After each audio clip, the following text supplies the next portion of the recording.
for continuing our journey of the C's of leadership. Next, we're going to talk about the C of consistency and how it connects to you as a leader. Well, hello there and welcome back. This week, we're talking about consistency and you as a leader. Now, leaders, being consistent is kind of important. Not only important to your team, but to you as an individual. If you vary in how you deliver on the brand promise of your organization, there's going to be questions from your team as far as what they can expect, not only from you as a leader, but from the organization moving forward. So when you're consistent, think of the decisions that you make, but also how you communicate them. The story I'd like to share this week is consistency in how we delivered on some of our field training academy things when I was at PDI. Now, consistently, we tried to deliver an excellent training class. And what we saw is that if we had a consistent group of people, trainers, that we were better off in not only the delivery, but also the design. So we had to hire people who knew what the industry was, but also what their segment of the industry was. We had a gentleman named Ryan. Ryan's a great friend of mine. He really is consistent, not only in sales at a dealership, but mostly service and finance. So with Ryan, we've had him focus on service in a dealership, and we then had him write some finance courses. Not only did he write it, but then he was consistent in delivering it. And he would help us train the individuals on what that content was. We would sit with each of the subject matter experts within the manufacturer's organizations and gather the same type of material. What is it? Why is it important? How do you want to drive change? And who is involved? So that we would ask those questions consistently, they would come to expect it and then come prepared.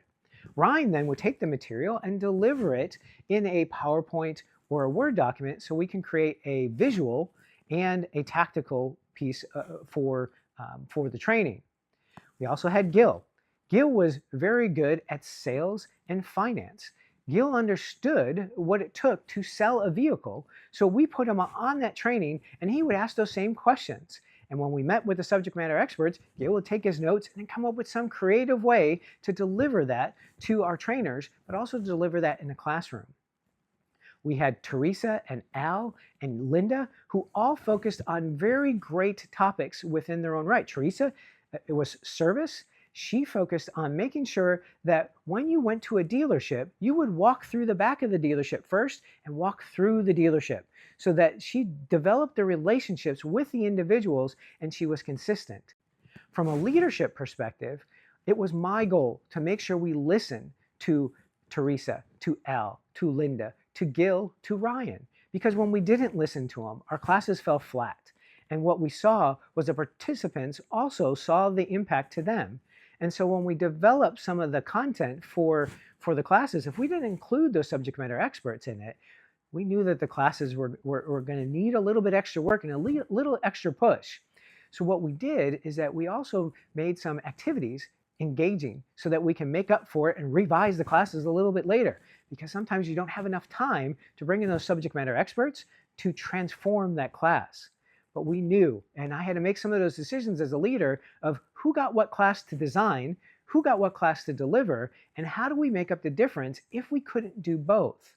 Now, the great thing is that Field Training Academy, we had some great individuals that came through there, and we were able to deliver that more consistently than any other good organization. We won some great accolades and awards, and we showed the difference for the organization when we started to measure. Now, the good thing about the Field Training Academy is that we had a pattern even in our PowerPoints.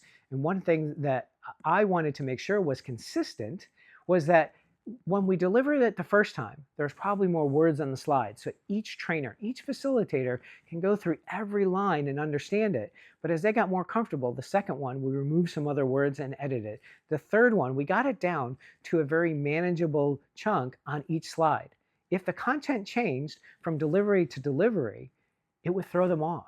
It would throw those trainers off, so that consistency as a leader, I had to make sure that whatever was produced in the deck, in the participant workbooks was consistent, and it was able to be delivered by the team of excellent trainers and professionals that we had.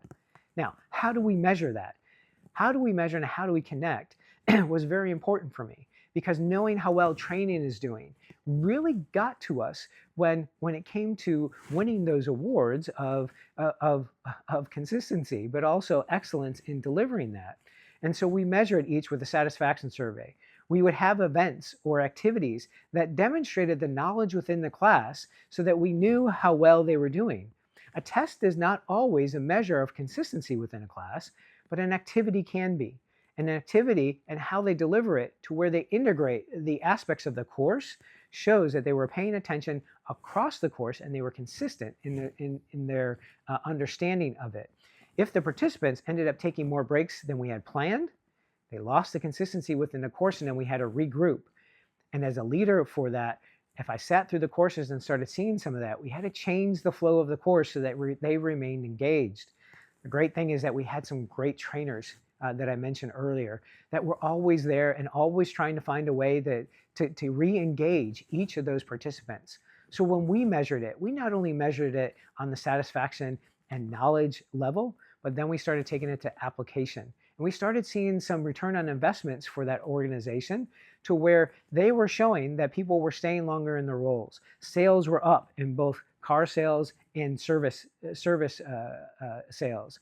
That was great, because what that said is that we were consistently delivering on an excellent product, but we were also doing so to where the trainers were comfortable, the designers for the courses were comfortable. Most of the times they're the same, but we also said that it's important for us to be consistent in measurement and showing the value of it. Even after we won that award, the first time, we kept moving with it so that we were consistently delivering so that we can exceed the expectations for each of our clients. My task to you this week is to ask yourself as a leader, are you consistent in the message you're delivering and how you're measuring what your team does? Are you adjusting your style to be consistent, not just to the organizational measures, but to your team's measures? Because as your team grows, and your team doesn't have to grow in size, your team would grow in responsibility. How are you measuring and how are you communicating back so that there's consistent pride in what your team is doing? Well, that about does it for this week. Thank you very much again, and we'll see you next week.